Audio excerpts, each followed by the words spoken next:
বাংলাদেশের বিনোদন অঙ্গনের অন্যতম আকর্ষণীয় নাম জান্নাতুল ফেরদৌস ঐশী। মিস ওয়ার্ল্ড বাংলাদেশ 2018 খেতাব জয় করে আলোচনায় আসা এই তরুণী এখন ধীরে ধীরে নিজের অভিনয় জীবনকে নতুন উচ্চতায় নিয়ে যাচ্ছেন। সৌন্দর্যের মুকুট থেকে চলচ্চিত্রের পর্দায় তার যাত্রা একেবারেই সহজ ছিল না, কিন্তু প্রতিটি ধাপে তিনি প্রমাণ করেছেন শুধু মুখের সৌন্দর্য নয়, কাজের মাধ্যমে নিজের অবস্থান গড়ে নেওয়াই একজন শিল্পীর মূল পরিচয়। সম্প্রতি ঐশী অভিনয় করেছেন ঢাকায় সিনেমার কিংবদন্তি নায়ক শাকিব খানের সঙ্গে সোলজার নামের ছবিতে। এটি তাদের প্রথম জুটি, আর এই কারণে ছবিটি নিয়ে প্রত্যাশা তুঙ্গে।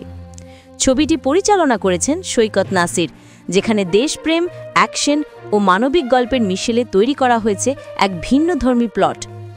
প্রথম আলোকে দেওয়া এক সাক্ষাৎকারে ঐশী জানান, শাকিব খানের সঙ্গে কাজ করা তার জন্য এক বিশাল শেখার অভিজ্ঞতা।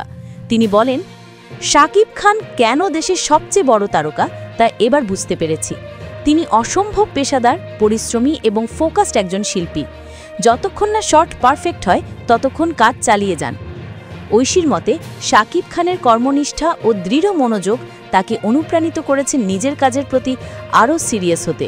তিনি বলেন, একজন তারকা কেবল জনপ্রিয়তার জন্য নয়, তার শৃঙ্খলা, ধৈর্য আর পেশাদারিত্বের কারণেও বড় হয়ে ওঠেন। এটা শাকিব খানকে দেখেই বুঝেছি। সোলজার সিনেমায় ঐশীর চরিত্রটি নিয়ে দর্শকদের মধ্যে কৌতূহল তৈরি হয়েছে। এ প্রসঙ্গে তিনি বলেন, আমার চরিত্রটি দর্শকদের জন্য সারপ্রাইজ থাকবে। আমি চাই দর্শক হলে গিয়ে নিজেই সেটা আবিষ্কার করুক। ঐশী আরও জানান, সিনেমাটিতে শুধু নায়ক নায়িকার প্রেম নয়, আছে এক ভিন্ন মানবিক বার্তা যা দর্শকের মনে গভীর ছাপ ফেলবে। এই ছবিতে ঐশীর সহ অভিনেত্রী হিসেবে আছেন জনপ্রিয় মডেল ও অভিনেত্রী তানজিন তিশা। তাদের মধ্যে প্রতিযোগিতা নয়, বরং সহযোগিতার মনোভাবই তাজ করেছে বলে জানান ঐশী। তিনি বলেন, নায়িকা নয়, আমরা সবাই শিল্পী। প্রতিযোগিতা নয়, প্রত্যেকে নিজের চরিত্রের সেরাটা দেওয়ার চেষ্টা করছি। ঐশীর এই মন্তব্য তার শিল্পীসুলভ পরিপক্কতা ও পেশাদারিত্ব মনোভাবের পরিচায়ক। নিজের ভবিষ্যৎ পরিকল্পনা নিয়ে ঐশী জানান, তিনি এমন চরিত্রে কাজ করতে চান যা তাকে চ্যালেঞ্জ করবে এবং অভিনয় নতুন দিগন্ত খুলে দেবে। তিনি বলেন, আমি চাই প্রতিটি প্রজেক্টে নিজেকে নতুনভাবে আবিষ্কার করতে। এমন চরিত্রে কাজ করতে চাই যা আমাকে ভাবায়, বদলায় এবং গড়ে তোলে। তার লক্ষ্য শুধু জনপ্রিয়তা নয়, দর্শকের মনে স্থায়ী ছাপ ফেলা একজন অভিনেত্রী হিসেবে প্রতিষ্ঠা পাওয়া। প্রতিটি তারকাকেই সমালোচনার মুখোমুখি হতে হয়। ঐশীও এর ব্যতিক্রম নন, তবে তিনি সমালোচনাকে দেখেন এক ইতিবাচক দৃষ্টিভঙ্গিতে। তার ভাষায়, গঠনমূলক সমালোচনা আমি ইতিবাচকভাবেই নিই। এতে নিজের ভুলগুলো বুঝে শেখার সুযোগ পাই, কিন্তু অহেতুক সমালোচনায় শক্তি নষ্ট করি না।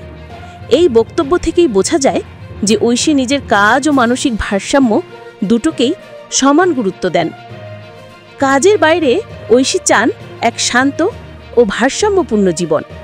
তিনি বলেন, আগামী 5 বছরে আমি চাই নিজেকে সুখী, শান্ত এবং দুশ্চিন্তামুক্ত একজন মানুষ হিসেবে দেখতে।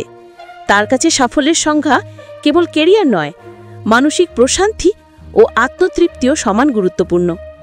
জান্নাতুল ঐশী এখন শুধু একজন মিস ওয়ার্ল্ড বাংলাদেশ নন, তিনি একজন পরিশ্রমী, সচেতন ও দায়িত্বশীল শিল্পী।